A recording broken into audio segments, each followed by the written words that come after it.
Não venha para o Réveillon. A mensagem do meu irmão brilhou na tela. Minha noiva, Marcela, é sócia na Menezes. Alencar. Ela não pode saber da sua situação. Ele estava me desconvidando porque achava que eu era um fracasso. Ele não fazia ideia de que a situação da qual ele tinha vergonha era, na verdade, uma empresa de fachada chamada Grupo Axioma, e que eu era a CEO. Ele também não sabia que a Axioma estava prestes a adquirir o maior cliente que a Marcela já havia representado. Eu encarei a mensagem. Não chorei. Não gritei. Apenas olhei para os documentos de fechamento na minha mesa e mudei o plano. Eu não ia mais mandar um advogado para fechar esse negócio. Eu iria pessoalmente. Antes de contar o que aconteceu quando a Marcela entrou na minha sala de reuniões 48 horas depois, me diga uma coisa nos comentários. De onde você está me ouvindo? E que horas são aí agora? Quero ver até onde essa história vai chegar. Na manhã seguinte, meu café foi interrompido por uma batida forte na porta. Não era um vizinho ou um amigo. Era um motoboy segurando um envelope grosso, cor de creme, com o selo da Menezes, Alencar em relevo na aba. Assinei o recebimento, sentindo o peso do papel. Parecia caro. Parecia uma ameaça. Abri ali mesmo na minha cozinha, descalça no piso frio. Era uma notificação extrajudicial formal, assinada pela própria Marcela. Li o primeiro parágrafo e o ar me faltou. Não pedia apenas para eu me afastar. Acusava-me de assédio sistemático e tentativa de extorsão em relação às dificuldades financeiras passadas de Samuel. Pintava um retrato meu como uma irmã instável e ciumenta, tentando sabotar a felicidade do irmão porque eu era mentalmente desequilibrada. A carta exigia que eu cessasse todo o contato com Samuel imediatamente ou enfrentaria uma ação legal. Peguei meu celular para ligar para o Samuel, para perguntar como ele pôde deixá-la escrever aquela sujeira, mas a ligação caiu direto na caixa postal. Ele havia me bloqueado. Estava se escondendo atrás das horas faturáveis de sua noiva. Meu nome é Renata. Tenho 29 anos. Construí um fundo de capital de risco chamado Axioma Capital do Nada, transformando-o em uma força de mercado que engole empresas como os clientes da Marcela no café da manhã. Mas, lendo aquela carta, eu não me senti como uma CEO. Senti-me como a garotinha pequena e impotente que eles sempre precisaram que eu fosse. A vontade de revidar era visceral. Eu queria dirigir até o apartamento deles, arrombar a porta e gritar a verdade até que eles engasgassem com ela. Queria mostrar minhas contas bancárias, meu portfólio, meu poder. Queria fazer barulho, mas não fiz. Fui até a janela e forcei minha respiração a se acalmar. Na minha área, aprendi há muito tempo que barulho é para amadores. O silêncio é para os finalizadores. É o que eu chamo de armadilha do silêncio. Em qualquer negociação de alto risco, a pessoa que fala primeiro perde a vantagem. Se eu reagisse agora, se ligasse para eles gritando, ou contratasse um advogado para enviar uma contestação, eu estaria jogando o jogo deles. Estaria validando a narrativa de que eu era emocional e instável. Estaria dando a eles um aviso de que eu era uma ameaça. Mas se eu ficasse em silêncio, se deixasse aquela carta sem resposta, Marcela interpretaria meu silêncio como submissão. Ela pensaria que me assustou. Pensaria que eu estava fraca, sem dinheiro e aterrorizada com seu grande e poderoso escritório de advocacia. E quando uma pessoa como a Marcela se sente segura, ela fica descuidada, fica arrogante, começa a colocar por escrito coisas que não deveria. Esta carta não era uma derrota, era um recibo, era a prova tangível e registrada em cartório de que a advogada principal dos vendedores tinha um viés pessoal e malicioso contra a principal acionista da empresa compradora. Ela acabara de me entregar a arma que eu usaria para executar sua carreira. Caminhei até meu arquivo e coloquei a carta dentro de uma pasta marcada fechamento da aquisição. Não liguei para um advogado. Não mandei uma mensagem. Simplesmente deixei o silêncio pairar sobre o apartamento, pesado e frio. Eles queriam que eu desaparecesse. Tudo bem. Eu seria um fantasma. E no dia 2 de janeiro, eu seria o fantasma que os assombraria no único lugar de onde não poderiam escapar. A sala de reuniões. A palavra extorsão queimava na página cor de creme. Seria cômico se não fosse tão trágico. Marcela achava que eu estava tentando arrancar dinheiro de seu noivo bem-sucedido. Ela não sabia que a única razão pela qual Samuel não estava usando um uniforme de presidiário agora era porque eu tinha esgotado todas as minhas economias para mantê-lo longe de um. Fechei os olhos e a memória me atingiu como um golpe físico. Foi há 3 anos, 2 da manhã. Meu telefone tocou, cortando o silêncio do meu minúsculo apartamento. Era o Samuel. Ele não era o homem polido e arrogante que bloqueou meu número ontem. Ele estava soluçando, hiperventilando. Estava ligando de uma cela de delegacia. Ele havia se envolvido com um esquema de apostas esportivas ilegais e estava afundado em dívidas. 500 mil reais. E as pessoas a quem ele devia não enviavam cartas. Enviam ameaças. Ele enfrentava acusações de apropriação indébita porque tentou desviar dinheiro de seu antigo emprego para cobrir seus rastros. Eu não hesitei. Não lhe dei um sermão. Fui ao meu banco na manhã seguinte e liquidei tudo. Meu fundo de aposentadoria, minha reserva de emergência, o capital inicial que eu vinha juntando para minha primeira startup. Transferi 500 mil reais para um advogado e um fundo de acordo para fazer as acusações desaparecerem. Nos 2 anos seguintes, trabalhei em 2 empregos, programando durante o dia e como bartender à noite, só para pagar o aluguel. Comi miojo. Ia a pé para o trabalho porque não tinha dinheiro para o metrô. Fiz isso porque ele era meu irmão e me prometeu, com lágrimas nos olhos, que pagaria cada centavo. Eu te devo minha vida, Renata, ele havia dito. Abri os olhos e olhei ao redor do meu escritório. A vista do 50-grau andar do edifício Axioma era de tirar o fôlego. A cidade parecia uma placa de circuito de luzes abaixo de mim. Eu não era mais aquela garota desesperada. Eu era a fundadora de um fundo com 12 bilhões de reais em ativos sob gestão. Eu não precisava do dinheiro de Samuel. Eu poderia comprar e vender toda a sua existência antes do almoço. Mas a questão não era essa. A questão era que ele nunca me pagou de volta, nem um tostão. E quando conheceu Marcela, a advogada de pedigree, com reputação brilhante, ele percebeu que ter uma irmã que sabia sobre seu vício em jogos e sua dívida massiva era um risco. Ele não podia bancar o papel do sócio bem-sucedido e self-made se eu estivesse lá para lembrá-lo da verdade. Então, ele decidiu reescrever a história. Ele não estava apenas me ignorando. Ele estava apagando a dívida ao apagar o credor. Ele achou que se me pintasse como uma perseguidora louca, Marcela usaria seu poder legal para me enterrar, e seu segredo ficaria enterrado comigo.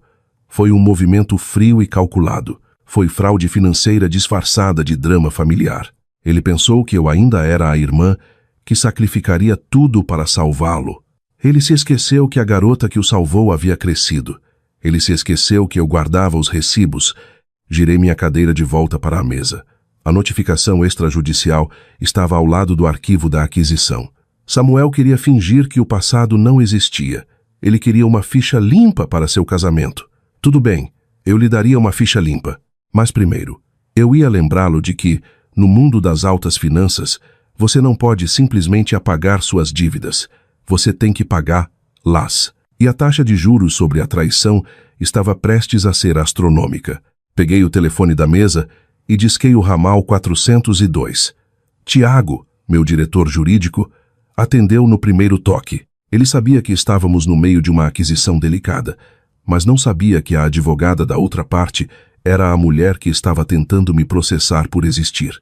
Tiago, eu disse, minha voz plana e profissional. Preciso de um adendo nos documentos de fechamento da aquisição da Tecfluxo, especificamente na seção de declarações e garantias do Conselho Jurídico. Tiago fez uma pausa.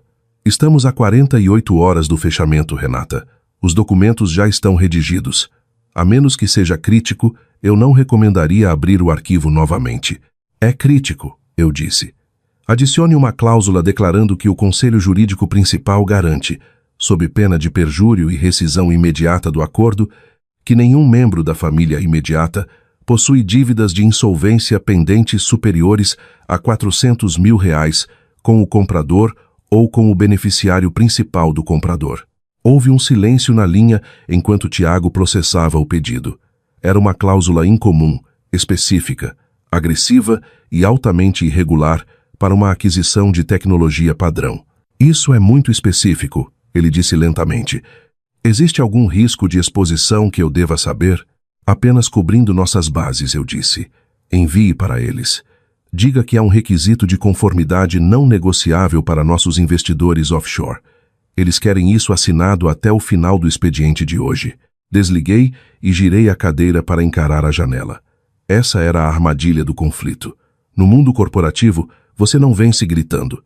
Você vence deixando seu oponente se enforcar com a própria arrogância. Marcela era um tubarão, mas era um tubarão faminto por uma comissão. Este acordo iria alavancar sua carreira. Era uma transação de 12 bilhões de reais. Apenas os honorários advocatícios eram astronômicos. Ela estava fechando o maior negócio de sua vida pouco antes de seu casamento. Ela estava embriagada de sucesso e adrenalina, e isso a deixou cega. Eu sabia exatamente o que aconteceria quando aquele documento chegasse à sua caixa de entrada. Ela o escanearia. Veria a frase beneficiário principal do comprador. Ela presumiria, como todo mundo, que o beneficiário por trás do grupo Axioma era algum bilionário anônimo e sem rosto em Zurique ou no Vale do Silício. Ela não se daria ao trabalho de investigar, não pararia para fazer uma verificação de antecedentes na estrutura de propriedade da empresa de fachada, porque isso levaria tempo, e ela queria este negócio fechado antes que o champanhe do Ano Novo fosse estourado. Ela olharia para a cláusula, pensaria em Samuel, seu noivo perfeito e bem-sucedido, e riria. Em sua mente, Samuel não tinha dívidas. Ele era o futuro marido de uma sócia. Ele estava seguro, ela estava segura. Ela veria o requisito como um incômodo burocrático, um obstáculo a ser superado para receber seu pagamento. 2 horas depois, meu computador apitou. Uma notificação apareceu em nosso servidor de documentos seguro. Documento assinado. Garantias e declarações do Conselho Jurídico. Abri o arquivo. Lá estava. Sua assinatura digital com carimbo de data e hora às 16h15. Ao assinar aquele documento, Marcela não havia apenas fechado um negócio. Ela havia cometido suicídio profissional. Ela havia certificado legalmente que não tinha conflitos, nem dívidas, nem passivos que pudessem ser usados contra ela com o proprietário do grupo Axioma. Ela acabara de mentir em um documento de transação federal porque era arrogante demais para verificar com quem realmente estava fazendo negócios. Ela pensou que estava assinando um recibo para um cheque de pagamento. Olhei para a tela, para as curvas de sua assinatura, e senti uma satisfação fria e silenciosa. Ela acabara de assinar sua própria ordem de execução. Agora, tudo o que eu tinha que fazer era entregar ela. O dia 2 de janeiro amanheceu sobre São Paulo com um céu da cor de chumbo. Um temporal se formava vindo do sul, cobrindo as janelas do 50-grau andar com véus de chuva. Minha sala de reuniões, apelidada carinhosamente de O Aquário de Vidro pela minha equipe, parecia o interior de um freezer. Era a prova de som, transparente e assustadoramente estéril. Sentei-me na cabeceira da mesa de mármore de 12 metros. Minha cadeira de couro de encosto alto, virada para a janela, observando a chuva se agitar no vazio. Às 10h em ponto, as portas duplas se abriram. Meu assistente David os conduziu para dentro. Senhores, doutora Whitmore, bem-vindos ao grupo Axioma. Eu não me virei ainda. Ouvi os sons de sua chegada, o baque surdo de pastas de couro batendo na mesa, o clique confiante de saltos no piso de cimento polido, os murmúrios graves dos sócios seniores e então a voz dela. Era nítida, clara e escorrendo aquele tipo específico de condescendência de quem estudou nas melhores faculdades que eu aprendera a conhecer tão bem. Vamos fazer isso rápido, disse Marcela. Pude ouvir o sorriso em sua voz enquanto se dirigia a seus colegas. Tenho uma prova de vestido às 4. Além disso, assim que explicarmos a eles a blindagem de responsabilidade, esse grupo Axioma vai perceber que não tem cacife para exigir metade dessas contingências. Cuidado, Marcela, um dos sócios seniores advertiu. Embora parecesse divertido, o comprador está pagando um prêmio de 40%. Eles têm o direito de serem cautelosos. Existe o cauteloso e existe o paranoico, zombou Marcela. Ouvi o farfalhar de papéis quando ela aparentemente jogou o dossiê de fechamento sobre a mesa. Quero dizer, olhem este adendo sobre o beneficiário principal. Fizeram a gente assinar ontem. É amador. Grita dinheiro novo tentando brincar com os cachorros grandes. Quem quer que esteja por trás desta empresa de fachada é provavelmente algum riquinho de tecnologia inseguro, com medo da própria sombra. Ela dominava a sala, confiante, articulada, intocável. No vidro escuro da janela, ela parecia imparável. A associada estrela, futura sócia, a mulher que havia apagado o passado do meu irmão e silenciado sua irmã. Ela acreditava que tinha uma mão vencedora. Bem, disse o sócio sênior, virando-se para a minha cadeira. Vamos conhecer o mágico de Oz, senhorita.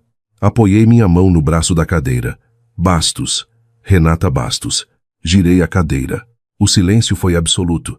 Marcela congelou no meio de um gesto, a caneta apertada nos nós dos dedos brancos.